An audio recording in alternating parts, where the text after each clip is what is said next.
জয় Hind sir, জান Shiba reporting. জয় হিন্দ। তুমি শহীদ major কেশবের ছেলে? হ্যাঁ স্যার। এই নাও বন্দুক, গিয়ে নিজে ডিউটি করো। বন্দুক? স্যার আপনি আমাকে বন্দুক কেন দিচ্ছেন? আমার বন্দুক দেখে ভয় লাগে, এই বন্দুক আপনিই রাখুন। যদি বন্দুক দেখেই ভয় লাগে তাহলে শত্রুদের সাথে লড়বে কিভাবে? ওইসব আমি পরে দেখে নেবো।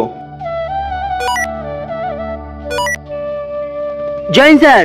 জয় হিন্দ জওয়ান। জওয়ান, সেক্টর 5 একটা আতঙ্কবাদী ঢুকে গেছে। তুমি আর শিবা গিয়ে ওই আতঙ্কবাদীকে দমন করো। Okay sir.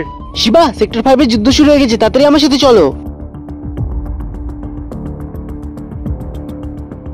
শিবা, দেখো তো কোনো আতঙ্কবাদীকে দেখা যাচ্ছে নাকি?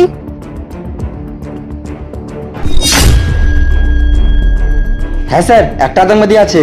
এই নাও বন্দুক আর মারো ওকে। স্যার আমি মারতে পারবো না, আমি তো আপনাকে আগেই বলেছিলাম আমার বন্দুক দেখে ভয় লাগে।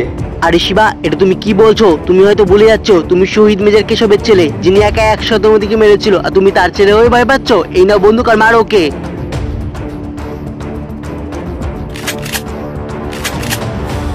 আরে স্যার, এর মধ্যে তো গুলি নেই। হ্যাঁ আমি জানি ওর মধ্যে গুলি নেই। আমরা তোমার একটা পরীক্ষা নিচ্ছিলাম তোমার ভয় কাটানোর জন্য।